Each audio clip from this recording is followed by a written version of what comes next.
Michael Schwarz, welcome to the Plant Yourself podcast. Hi, thank you. I am the founder of Treeline Cheese, and I'm very happy to be here and happy to meet you and share it with you. Yeah, so we've been planning this for a while, but it looked like, first of all, you were going to be in South Africa, and then I was going to be in South Africa, and then I couldn't get out of South Africa. So obviously, a lot has happened in the world and in our lives since we first planned to have a discussion about you know plant-based cheeses and all that. But the thing that really interested me about your story is a kind of an evolution from a family very involved in human rights to expanding the mission into alternate forms of dairy. And I wonder if you could kind of, start by connecting the dots. Like what? Tell me, like you grew up in a family that was very politically active in South Africa, right? Yeah, that's right. My parents were involved in the fight against apartheid from immediately after World War II. My father was a refugee from the Nazis, and he and his family fled to South Africa in the 1930s. And so as soon as he could enlist, he joined the South African Air Force and saw combat in Europe, and he felt terribly strongly about ending the Nazi regime. And when he came back from the war, he was shocked to find that the apartheid was starting to take hold in South Africa. And he's now passed away, but I remember talking to him about why he went into politics. And he said that the night the Nationalist Party won the election, he was so emotionally distraught, having come back from the war, that he was determined to do something to change that. And so this, and it didn't occur to him to just emigrate again, like after Europe was kind of burned to the ground, and the rise of fascism there seemed so inexorable. I'm curious, like what. Do you have a sense of what made him say, I'm gonna stand my ground here and try to build something better? Now that you asked that question, I wish I'd asked him that question. It didn't really occur to him. I think he felt very committed to his new home because South Africa had taken in Jews from Europe, and I'm really just speculating, but I think he wasn't. He felt a debt, like a debt to the country. I think that's what he was thinking. And South Africa was such a complicated place at that time around the British, who were in charge of the country, and there was a lot of resentment based from the Boer War and the concentration camps, and also the British were fighting Hitler, but it seemed like there was very confusing ties and loyalties on all sides. That's very insightful of you. I think that's exactly what was going on. I would not give the Afrikaners a pass because of the British, in the sense that there's no question they were racists. But I think the British have kind of got away quite lightly historically, because they did start the concentration camps. They did deprive black people of rights in South Africa. This was not an invention of the Afrikaners. And just for people who are watching or listening, the concentration camps interned Afrikaans women and children, and this was in order to try and win the Boer War. And by the end of the war, more women and children had died in the camps than soldiers in combat.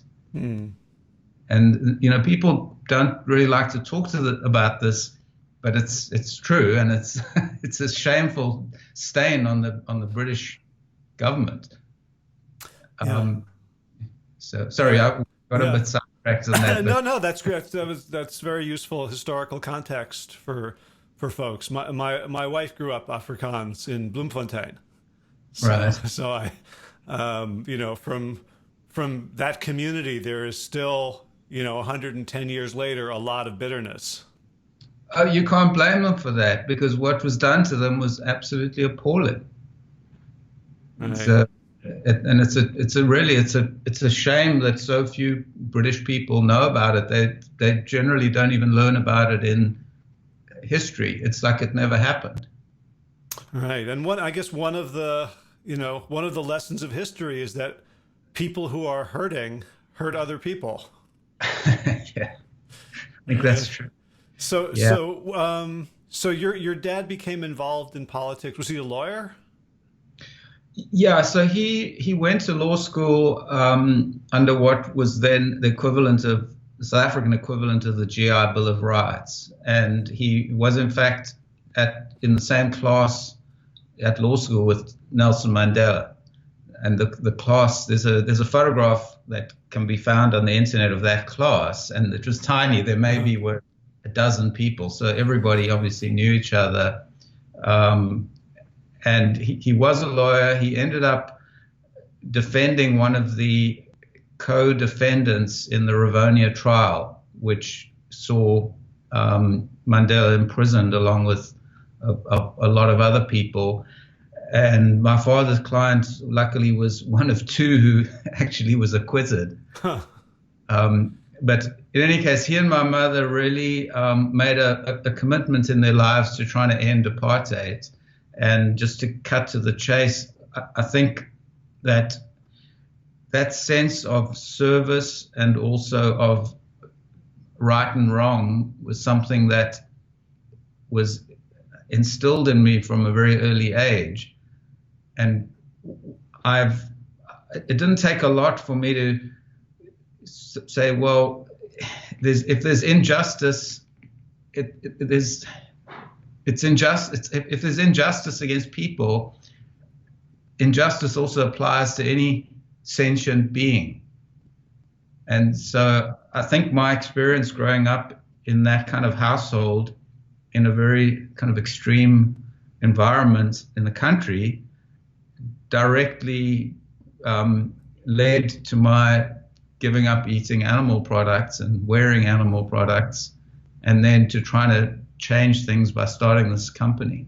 Yeah, I'd love to connect the dots. I want to go back. I still have so many more questions, but just about the political issue. So, I mean, one thing I'm wondering about is what were there repercussions for your family in terms of, feeling endangered, feeling persecuted, or not having opportunities, or even just within your community? Because I know that the Jewish community in South Africa was, especially the ones who came around the turn of the century from Lithuania, a lot of them felt lucky to be classified as white, and so I'm wondering, like, your life growing up, did you feel safe and part of the country, or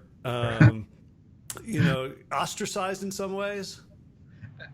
It wasn't easy. I can't claim to be a victim in the sense that as a white person, I had privilege. There's no question about that. I went to a school of whites only. I went to university, which was probably 90% white. There's no question we were privileged. But as a kid, it was really hard because we were always on the margins. And I'll give you an example. When I used to play rugby, and we used to go to play other schools on a bus. And I remember coming back at the end of a match, and it was in the early evening, and we were all in the bus, and there were black people would be walking home from work on the sidewalks. I remember these kids, the white rugby playing kids, putting their heads out the window and spitting at the black workers. And I felt, sitting on the bus, I felt so powerless that I couldn't fight 100 kids who were doing this. And I remember sitting with my friend who had the same views as me, and just going, how is this happening? How, this is so horrible. And, I felt very alienated from people because of it. I at an early age, I tried to kind of do things that would change and behave in a way that was sensitive and caring, and would often find that the kids at school would ridicule me for that. When I was at university, I was involved in politics, which was fairly intense, and we were constantly under surveillance. I remember once in South Africa back in the 70s and 80s, having a telephone was a big deal. It was very hard to get a phone. And it was very hard to get your phone fixed if it broke, because the post office had the monopoly for telephones. And so if the phone broke, it could be out of order for weeks and weeks. And one weekend, a guy knocked on our door and he said, "I've come to rewire the phones."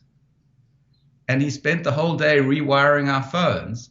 And it was so obvious they were bugging our house because no one got that service. Just available. We never even asked for it. And we lived where we couldn't have a conversation in our own house. So it wasn't just bugging the phones, but bugging the walls as well. It was everything. I don't know for sure what was in there. We never checked, but it just seemed so kind of crazy that suddenly a technician showed up and needed to rewire our phone system. And when we made phone calls, always the moment someone in the family would say something controversial, someone would have to say, "Let's not talk about that." We definitely, when I was at university, we were under surveillance. I was under surveillance. The head of the security police was determined to find a way of getting at my father through his kids. And they did this to one of his colleagues, Alex Bahrain, he was in Parliament with my father, and they arrested his son and then brought that up in Parliament. And every time he got up to speak, they would start taunting him that his son was a traitor and a communist. And, we felt that was almost inevitable with me and my brothers.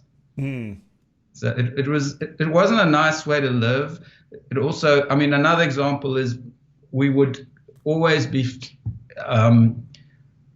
faced with these situations where we try to live in a normal way, but we couldn't. So one night we were out doing something, and the guy who worked for us in our house was with us, and we wanted to stop for dinner. And I remember as a kid, we went to this burger place, and we ordered burgers. It was like a drive-in, and there was a place where you could sit. And this guy who worked for us said, "Well, I'll eat in the car." And as a 7-year-old, I said, "No, come and eat with us." And he said, "No, I can't." It's, that has an impact on you. I wasn't a victim like he was, but it still had an impact. Now, you talked about being on the bus and your white rugby mates spitting on black people. Were you, and how powerless you felt, were you able in apartheid to actually make the acquaintance of and friendship of blacks, or were they a theoretical, oppressed group? Yeah, it was very difficult. At school, at high school, we were completely segregated.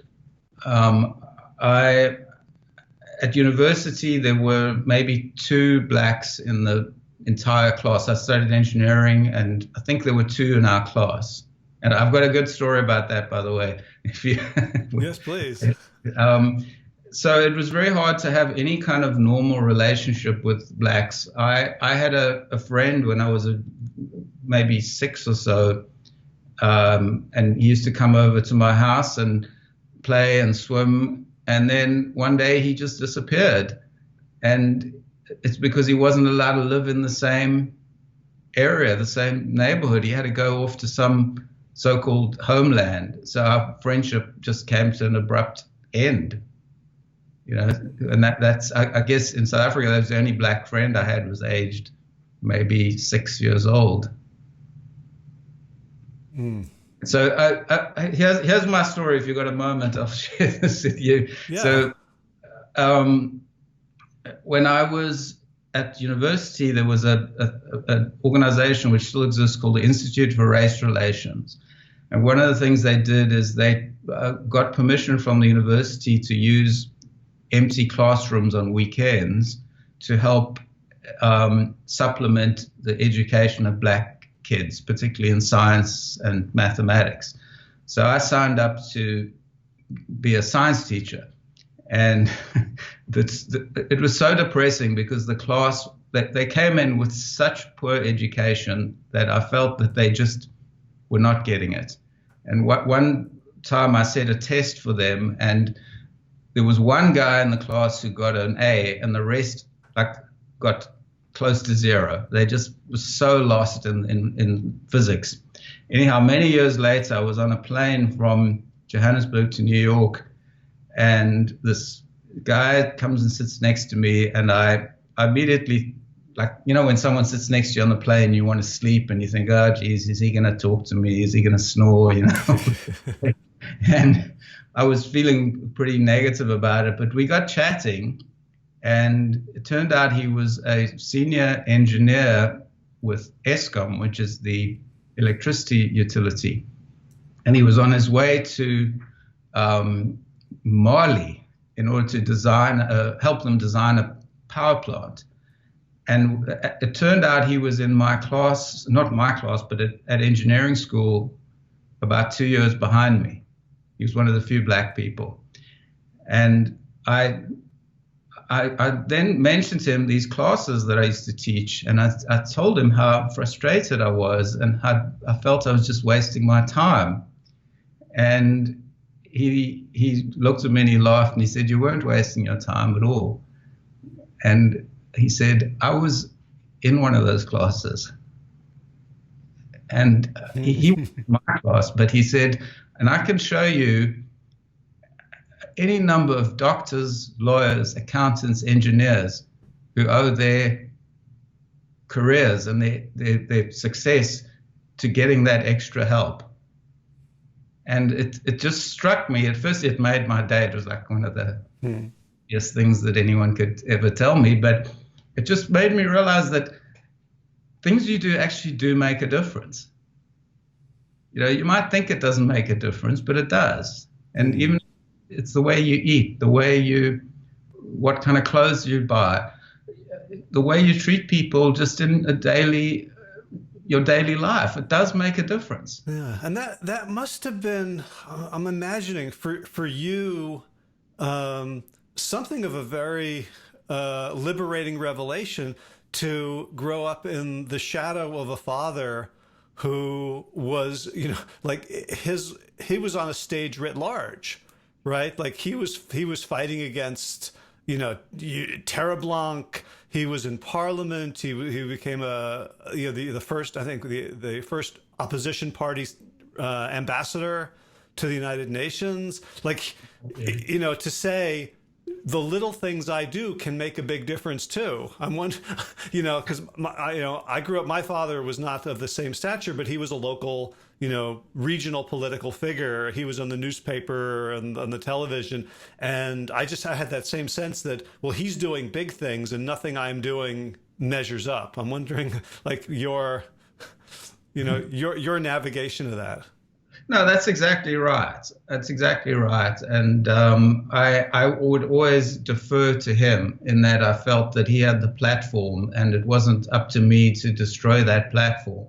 In other words, by my getting involved in politics, I could have adversely affected his standing. And that was a restraint on me. I didn't do a lot of things that I might have, like go to jail. But that's right, and I think that it's important for everybody to realize that you can only do what you can do, and the fact that you can't do something huge doesn't mean you shouldn't do anything. Mm.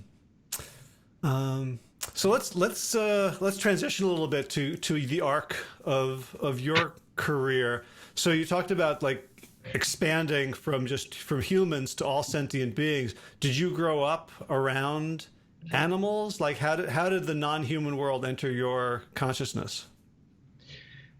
Yeah, so we always had dogs, and my mother was somebody who always was willing to take in a stray, whether it was a stray person or a stray animal. The first dog that I remember was actually a stray and had puppies in our house.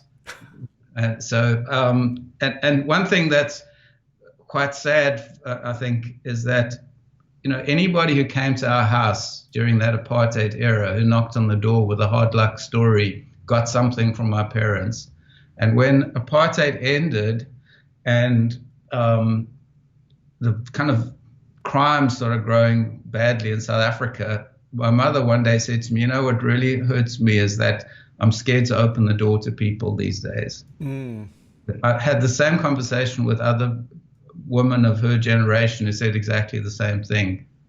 But that's an aside. So animals, you know, there was always a bird with a broken wing, or, you know, there was always something in our house. And my mother definitely encouraged me and my brothers to care about these animals. My family was by no means vegan or even vegetarian, but I did grow up around animals. I see. So it sounds like there was this ethos of we don't put lives on a hierarchy, right? Like South Africa was all about which bodies are worth more, which bodies get more rights, and it seems like that the kind of obliteration of that hierarchy allowed you to say that there's no place for me to stand where I can judge one better than the other or more deserving than the other. Yeah, I think that's right. And there's another thing, and that is that the vast majority of people around us were perfectly happy with apartheid. If you ask them, do they like it or not like it, a lot of them would say, we don't like it, but we just go along with it. And what I got out of my experience was that you don't have to go along with things just because other people are doing them. And I think that was the big thing, that even if it can be difficult and uncomfortable at times, you just don't have to accept the status quo. And that was really the big one. And obviously underlying that was the sense that everybody's equal, that there aren't some people who are special and have special privileges because of their skin color or religion or, you know, who their parents are, that sort of thing.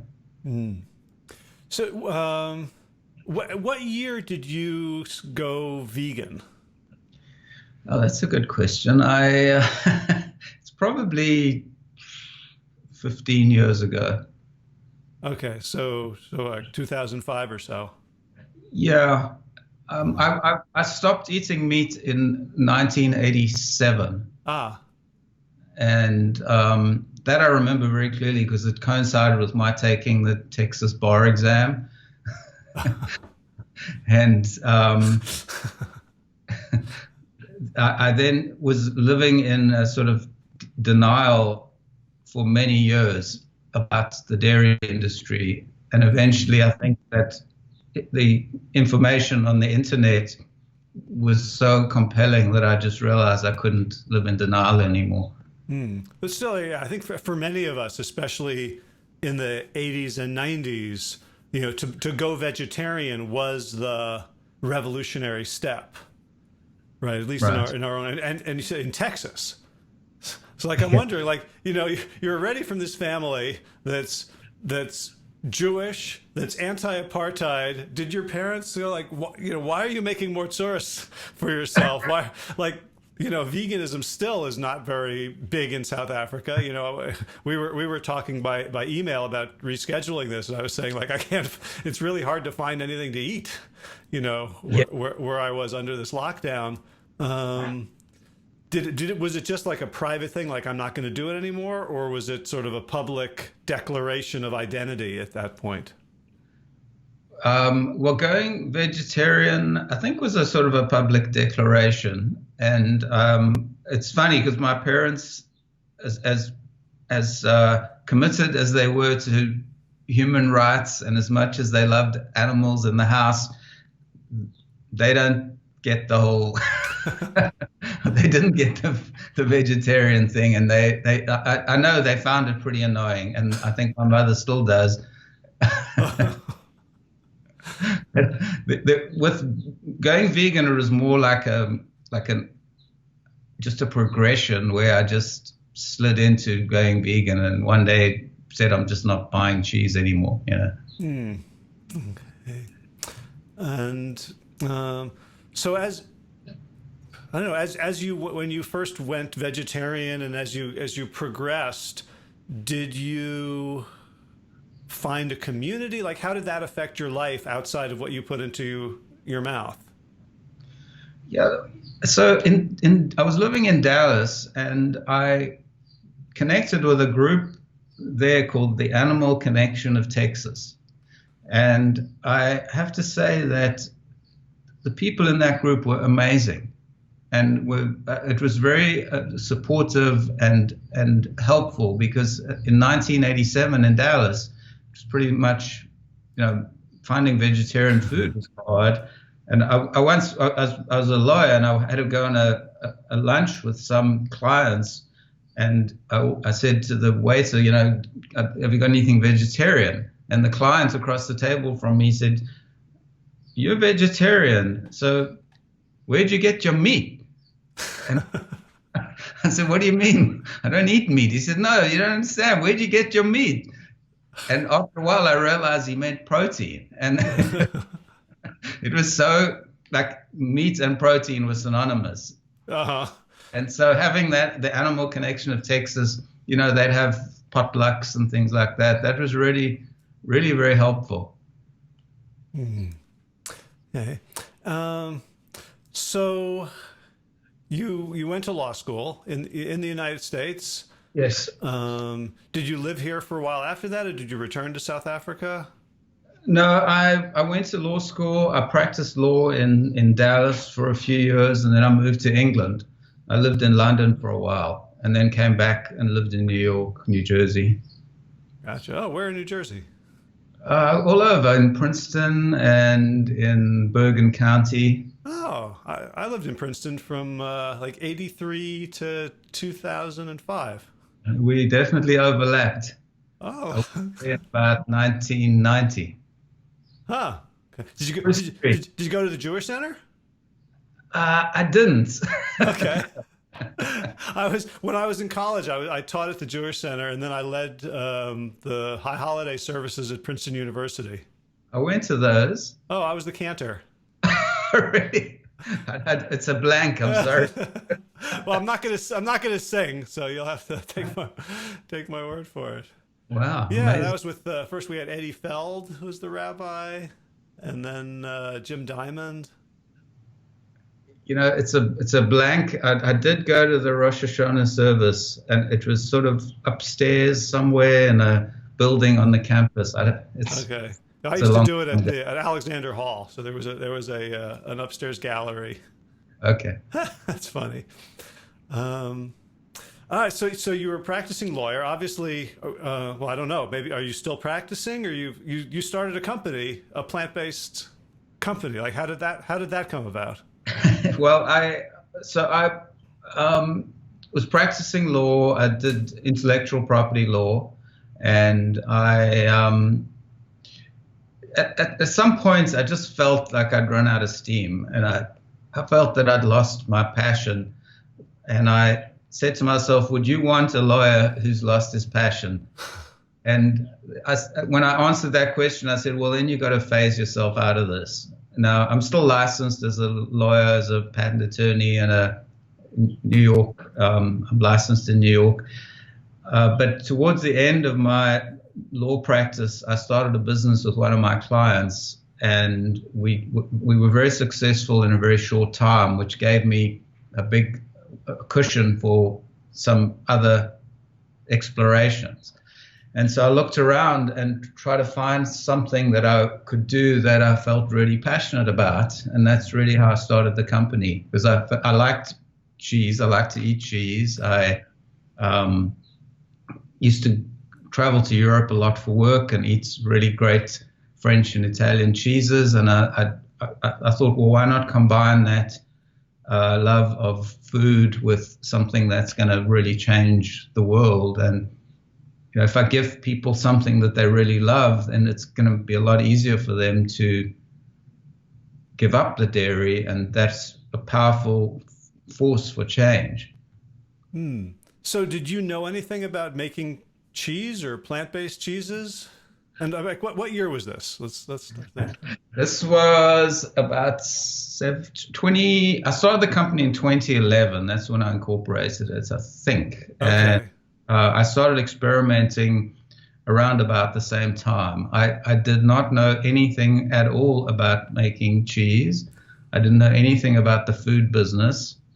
I've got a book out of the library on cheese. I looked at stuff on the internet and just experimented until I came up with something. Huh. Because I'm trying to remember like what vegan cheese looked like in 2011. I think, it didn't melt very well. They had different sort of hues of yellow, but it was pretty grim, as I recall. Yeah, Deo was just getting started, and I think they made a huge contribution to advancing it. And then the most interesting one was Dr. Cow, because Dr. Cow was making good vegan cheese very early on, and they still are. Okay. And in fact, I tried to invest in Dr. Cow, and they didn't want my investment. Okay, so you decide, okay, I know what I like. I don't know anything about the food business or about making cheese. So was the book about making vegan cheese or just making cheese in general? Just making cheese. So how did you, I'm trying to think, how would you translate the instructions for, I don't know, rennet and milk and bacteria and all that into, almonds and cashews and what, it was just background in the sense that I had no idea how cheese was made, and reading a book helped me understand that. But then I really had to go back to basics and work out how to make this particular cheese. And there was so much trial and error and so much frustration and disappointment. Were you able to hire people, food experts and stylists and things like that? I wish I had. I had an assistant to help me, do the stuff, and she did a lot of the experiments that I plotted out and helped me with keeping track of what was what, so we could reproduce things, replicate them, because a lot of times you do something and then you forget how you did it, and that's the best one. But I really didn't go into this in what I would call the American way, which would be raise a pile of money, get a bunch of experts, and build a company. That's how Kite Hill did it. And I just didn't. I did it in my kitchen. Okay. Did you think you were going to succeed? So, firstly, I don't handle failure that well, so I've never been comfortable with failure, although I think it's perfectly respectable to fail. But I didn't really know what success looked like, to be honest with you. I didn't picture the company as it is now. I didn't picture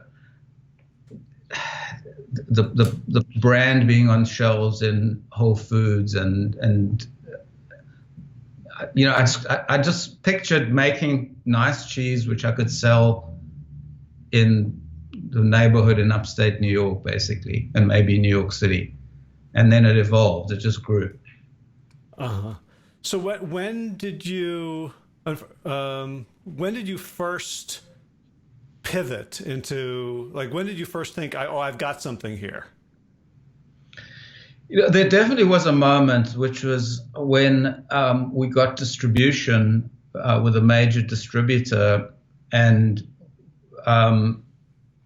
we started getting into Whole Foods in the Northeast, Whole Foods in the Mid-Atlantic region, and before I was, we were driving around with a cooler of cheese from one store to the next trying to sell it. And then one day, a 53-foot trailer pulled up to the facility and we loaded a pallet of cheese onto it. And I knew then something was happening. Uh-huh. Gotcha. And so when you started making, did you have a sense like we want to make, like the big contribution you wanted to make was just people were going to taste this and be able to let go of dairy? Or were you thinking like we're going to replace the cheese on pizza? Or like were there any sort of fantasies of impact? Not really. I mean, I just wanted to make something that people would like and would then eat. Other vegans like me would then not be frustrated. And then, their friends maybe would taste this and go, wow, that's not bad. I never had a grand vision for this thing. Now it's changed now. I mean, now I've got a professional CEO and I've got a board of directors and investors, and it's a whole different thing now. We haven't mentioned the name of the company. Now it's probably not a bad time to say it. So the brand is Treeline, Treeline, and the company name is the Gardner Cheese Company. The Gardner Cheese Company. Gardner Cheese. And the reason why it's the two different names is when I started the company, I needed to incorporate, and I used to do a lot more gardening than I do now, but I was busy gardening and weeding and doing all sorts of things, and I thought, well, what better name than a gardener? It's nurturing, and instead of farming cows, we're gardening. That's how I got that name. Gotcha. And Treeline comes from the fact that the cheese is made from tree nuts? So the name Treeline comes from my taking a legal pad and writing out pages and pages of names. And one day I was walking in the woods in Mohonk near my house, in the Shawangunks, and I was just struggling. I'd written down like 200 names, and I looked out I was walking along this trail, and I looked across this kind of gorge and at the line of trees, and I went, tree line. That's it. All right. So another sort of seat of the pants decision that seems to have worked out. Very much so. Okay. Right. So what's in the works? So you're in, I guess, like 3,000 stores now. I just noticed I saw someone from the glass door behind you walking around in a mask. So I guess you're still in production and you're following all the COVID-19 regulations. Are people still buying? Yes, people are buying. We found the sales to stores have dropped a little bit because I think the customers are focusing very much on staples at the moment, and the distributors are focusing on bringing them the staples, so things have slowed a bit. It's picked up in online. Our online store is as busy as it has ever, more busy than ever. In fact, we're just constantly going out of stock because the demand is so high. And then we supply purple carrot meal kits, and that's grown enormously. Okay. So you know Andy? I don't. No, I don't. I think I've met him, but I don't know him personally. Okay. So you're just supplying them? Yeah. Huh. And then what's in the pipeline, we are about to release 3 new cream cheeses, which will be plain, strawberry, and chive and onion. Those will come out. They've been delayed a little bit because of the pandemic. And then we are working on making slices and shreds. Those are in development, and we hope to have those out towards the end of the year. And that's something that's really exciting, because I think can we pause this for just 1 second? Sure, absolutely. Okay, somebody knocks on my door, so they obviously went. Okay, so I think that the plant-based movement is focusing a little bit too much on just being plant-based and not enough on health and sustainability. And I'm very concerned about the use of coconut oil in a lot of plant-based products. Mm-hmm. There are a lot of issues with coconut oil, and the most obvious one is the health issue, because it's just loaded with saturated fat. And so that's something I'm really concerned about. And if I don't want to denigrate any competitive products, but if you look at some of the competitive products, if you eat one slice of this cheese, you're getting 25% of your RDA of saturated fat. Mm-hmm. You can just eat one slice. You're going to eat way more than that. So one of the design briefs for our new slices and shreds is no coconut oil. And I'm really excited about that, because we're going to bring out a fantastic product that's going to be unique in its not having coconut oil. What is the basis? Cashews? It's going to be cashews, and then the oil part of it will come from sunflower oil, which is a more sustainable crop. It doesn't have the saturated fat. There are lots of reasons why it's preferable. Gotcha. What can you tell me about cashews? Because I've been reading things about the cashew industry that aren't so flattering either. What do you is it true? Like, what do you do to mitigate that potential harm? Yeah, I think that there are a lot of issues with cashews. The most significant, I think, is the labor problems, in that to get the cashew out of the shell requires some hard work, and it's the kernel itself, the cashew kernel, is surrounded by a kind of a tar, which is quite unpleasant. It has some similarities to the oil in poison ivy. Oh. And so, some people actually have allergic reactions to cashew fruit because of that. Anyhow, a lot of the cashews in the world are hand processed, and the people who process them end up getting this black tar on their hands, which doesn't really come off ever. And it also causes burns and things. So as a company, Treeline sources its cashews from mechanically processed producers, which are in Brazil. The majority of the problems with cashew nuts are in Vietnam and India. Mm-hmm. And we've made a decision that we're just not going to buy those nuts. We're going to get them from Brazil, where they are machine processed. The plants that we get the cashews from are audited, and so we have a pretty good sense that people are treated decently. I feel very strongly about this. We could save money by sourcing our nuts from Vietnam. This is very much a live issue at the moment, because one of the primary markets for Vietnamese cashews is China, and the bottom has just dropped out of that market. So we are getting offers of cashew nuts at ridiculously low prices, and I'm declining them, because I just don't want to support that type of industry. Mm. And as a vegan with my background, I don't want to have to explain to people that I care more about cows than I do about people, because I don't. I care equally. Mm. And I'd feel terribly uncomfortable with the way cashews are processed in Vietnam. Hmm.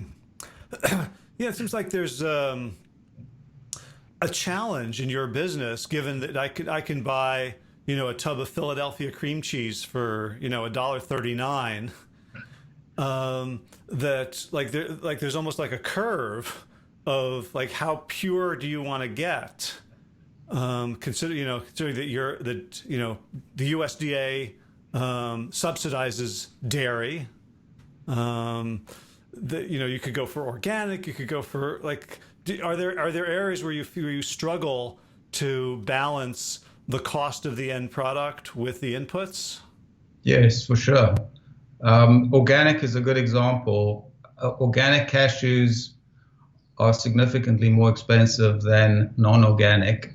And then on top of it, a very large percentage of supposedly organic cashew nuts coming out of Vietnam and India are just not organic. They just aren't. Uh-huh. There's just so much abuse going on that I would like to be organic, but to get really real organic nuts would make this product just so expensive that people wouldn't afford it. For me, it's more important to deal with the dairy issue. I feel the treatment of cows is so appalling, and the effects of the dairy industry on the climate and on the environment are so extreme that for me the first priority is to tackle dairy, and then the other stuff will follow. Gotcha. And on your website, you talk about, I haven't seen this put this way before, meat is the other dairy product. Can you, just for folks who are following this podcast who haven't been with me from the beginning, can you explain how meat is a dairy product? Yeah, it's simpler than meets the eye. You just have to ask yourself, what happens to the cows when they can't produce milk anymore? And it's simple. They get killed. They turn into hamburgers. And a typical cow has a lifespan of, say, 25 years, but a dairy cow can only give milk for about 5. And there's no business in the world that's going to keep supporting something that's unproductive. You can't afford to put your cows out to pasture and produce dairy. And then in addition to that, every cow, in order to produce milk, has to have a calf, and all the male calves are useless to the dairy industry. So they go for slaughter as well. And the veal industry is completely intertwined with the dairy industry. And I think most people today are pretty aware of how appalling veal is. But veal and dairy are one and the same thing in my mind. So sort of coming full circle a little bit, do you feel like when people can liberate themselves from dairy and from meat, does that affect how compassionate they can be towards other humans? I don't know the answer to that. I just don't know. I think that vegans, you'd like to think that people who are vegan have a heightened sensitivity to other human beings and other animals, but that isn't always the case. And I think we bring with us all of our failings as human beings, and addressing diet is just addressing one issue. I don't think you become a good person by giving up dairy. You become good in relation to that aspect of your life. But if you want to be a good person, there's much more to address. So I personally felt liberated when I gave up dairy and I gave up meat, because I felt I was living a lie. I always felt I believed in being kind to animals, but by eating them, I was living a lie. I wasn't being kind, and that's why I changed. But I can't say I became a better person in any other way. There are other issues. Maybe I'm unkind to people or doing other things that are not great. So maybe the I think one of the tricks is maybe that to create this false dichotomy between humans and animals, right? So that in a lot of discussions in the vegan community, it's almost like we love the animals, and how can people be so cruel and stupid? Whereas in other communities, they see vegans as preferencing animals over humans. I think that your perspective, coming to it from all life is worthy of respect. I don't know. I'm not sure what I'm saying here, but it seems like there's something there. Look, I think vegans get criticized for being difficult and maybe loving animals more than people. I think that's a terribly unfair criticism, because there's very few things that you can do in your life that are as selfless as saying, well, I respect life, and I'm doing this because I don't want to cause suffering. I don't want to add to climate change.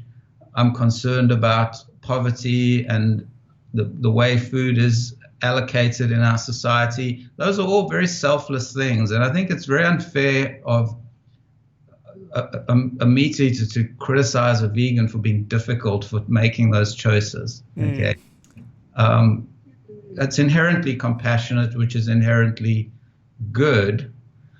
I do think that there is a bit of misanthropy, if that's the right way to pronounce it, misanthropy, around vegans, for sure. And I think that's understandable, because we see this injustice all the time and we get angry about it. And I got angry in South Africa. I'd get into yelling matches at university. I was angry about apartheid, and I think I was right to be. Yeah. Now, definitely, it's probably not the most effective way to advocate your cause, to get in someone's face and tell them that they suck. That's not a great way to get a point across, but it's sort of understandable. Right. Yeah. And I guess, the Rivonia trial was full of difficult people. Yeah. That, I can't remember the exact quote, but some of that, in the face of injustice, being difficult is not a sin. When my father died, somebody came up to me after his funeral and said, "Your father was the most difficult man I ever met." And I thought about it and I said, that's fine. Yeah. Because he didn't go along with things.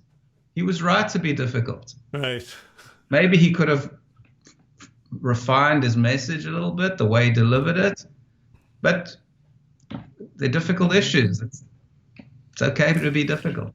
Right. And I love how at the same time you're firm, like on your website, you're very clear about the evils of animal agriculture and of dairy. And at the same time, your solution is to provide people with something that's better.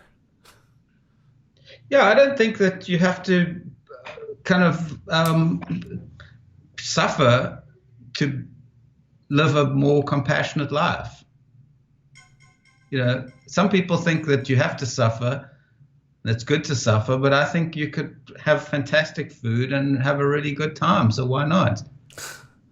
Right, and that's probably the way to begin to convert people. Yeah, and I mean, I'm sure you've been to like vegan potlucks and things like that, and sometimes that food is amazing. Yeah, it's just fantastic. Right. So it's all gain and no pain here. Yeah. Right. Well, let us know where we can find Treeline on the web, and if people can follow you and where they can get it. Sure. So easiest way to find Treeline is to just go to the website, treelinecheese.com. Okay. And on the website is a store finder, which we've just revamped, which is really quite granular, and it'll show you exactly where you can get a particular type of cheese, because we can't get every type to every store. That's just not really feasible. You can also buy it online. If you buy purple carrots, meal kits, you can get it that way. And then it's in Whole Foods all over the country, Kroger, lots of small chains, health food chains like Mom's Organic Markets and Lassen's, and just a bunch of smaller chains as well as the big Krogers. And we are in a major kind of expansion mode. We've got a new sales team. So you're going to see it I think you're going to see the number of stores doubling in the next 2 years easily. Great. So everyone go out, give it a try. And now you have the story behind the brand. And Michael, it's been such an honor to talk to you, to hear about the arc of your journey, and to see where you're putting your energy now to make the world a better place. So thank you so much for all you do and for taking the time today. It's a pleasure. And I think it's serendipitous that you were in South Africa shortly before this. So you've maybe got a renewed insight into where I'm coming from, and also that you have your own connection with South Africa, which is interesting to me. Yeah, I could live there when all this mess is over. I like hiking and I like simple living. I think I could definitely make a life there. Oh. It's a beautiful place, great people. Yeah. Great. Well, thank you very much. Well, thank you, and best of luck, and let's stay in touch. Thank you. Appreciate it. All Bye. Right. Take care. Bye.